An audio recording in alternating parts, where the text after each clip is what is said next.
Today we're going to be reviewing two Flairs. We got the Flair Signature and we got the Flair Signature Pro 2 over here. And I'm excited to compare these with you. But first off, I ask that you do please like and subscribe to this channel. This really helps me produce more content. I have a full lineup of Flair videos coming out this week that you're not gonna want to miss, and this is gonna be an awesome thing to share with you. If you're looking at purchasing one of these, please use the link in the description below. Well, I'll make a slight commission at no extra charge to you, which helps me produce more content. I also have an Instagram called Cabin's Coffee Corner. You're more than welcome to follow me there. Let's go ahead and dive into it. So here we have the two Flairs that I would put them more in the central aspect of the Flair lineup. We have the cheaper one here and we have the little bit more expensive one here. I want to go over a few of the features that look a little differently if you were to purchase this than what mine do here, because mine are a little bit older models. First off, this pressure gauge does have this little silicone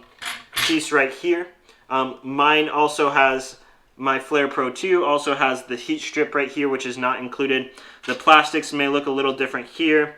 The frame color will be a flat matte finish. This tamper will look exactly like this one. This is just the older version here. And I believe both, like all the plastic pieces are black and the silicone pieces are this gray color here. So they look a little differently. The Pro 2 also has a grip on the handle right here too as well. So those are the only differences that look differently cosmetically. In function, it's still the same as what I have here and what I will be reviewing for you. So huge differences here.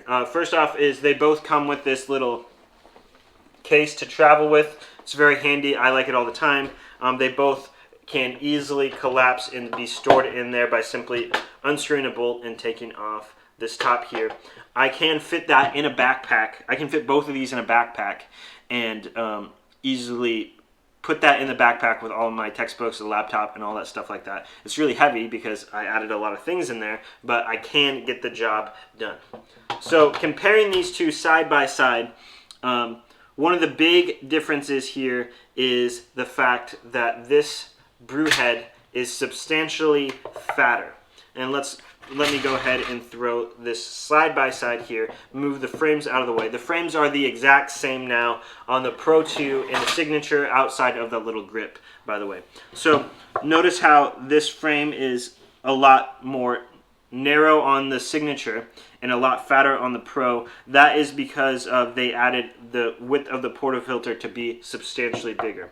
So this one still has a classic 2-in-1 portafilter. You can pull off the bottom and you can see the naked extraction is what they call it, so you can see any imperfections you have in your tamp, in your distribution in here. This also has that as well. Both have the spouted options here to kind of help navigate the stream down so you don't have to have splatters.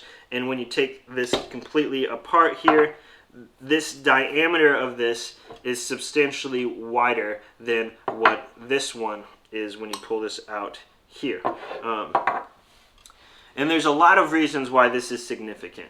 One of those reasons is it allows for a bigger capacity of a brew head, which means you can put more water in there and produce bigger shots than what you'd want to.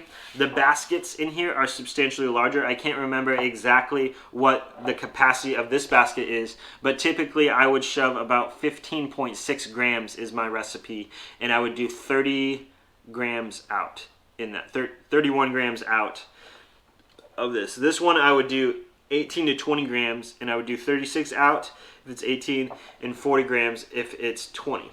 So a 1 to 2 ratio is typically what I do, but I can fit the substantial amount more grounds in this. And the reasons why I like that is because I can follow recipes more closely to what they would be advertised on a bag of coffee or say like that. I can fit basically just as much in here as I can on my commercial grade machine here. This also requires a more finer grind. So what happens is you have here where you stack a bunch of grounds up higher in a more narrow platform, so it has more surface or less surface area that water has to go through, and because of that ground stack up, you need a coarser grind for this than you would say the Pro 2, where it's spread out a little bit more and the water spread more evenly, so all the resistance has to come from a smaller puck of coffee. Yeah, that's about the main difference between these portafilters here. The pressure gauge functions the same, works the same on both of them. The main thing is the capacity on these two. So when choosing between the Flair Pro 2 and the Flair Signature, I think the main thing is how much coffee are you wanting to brew. If you're like those smaller, like 7 to 10 gram shots of coffee, then you're going to want to go with the Signature model because this is better for that lower dose of coffee. But typically, if I were going to buy one, like out of these two, I would choose the Pro 2 solely because this has a little bit bigger of a basket. It feels nicer, more premium construction. Most things are made out of metal. The grip would be a nice little added feature on there. And overall, I think it's just, I like to have that 18 gram dose that this Classic was not providing me and the Signature was not providing me. However, I did start with this machine. I've used it for years and it always worked out well in pulling shots of coffee, and it never really bothered me, and it still doesn't bother me at all, but this is the way to go if I would have one. It does work great for traveling. I've done this on the rim of the Grand Canyon. I've done this in hotel rooms. I've went to Colorado. I've went a lot of places with my Flairs, and I have enjoyed throwing these in a backpack to fly wherever I'm going, and I didn't have an issue, and they've done a very, very good job of that travel feature of it. But also, it's just worked well sitting on my counter. I don't think you'd be disappointed with either one of these, but when it comes to choosing between the two, I would say it all depends on the size of the shot that you're brewing, and if you want a bit bigger of a shot, then I would go with the Pro 2. If you want really small doses that I don't think I've ever really decided that I've wanted to do, I would highly recommend the Flair Signature. If you have any questions between the two, please drop those in the comments below, and I would love to help you out in answering those questions. Also, remember, please like and subscribe because you're not going to want to miss the videos that are coming later this week and comparing all of the Flairs together. So again, thank you so much for watching my YouTube channel.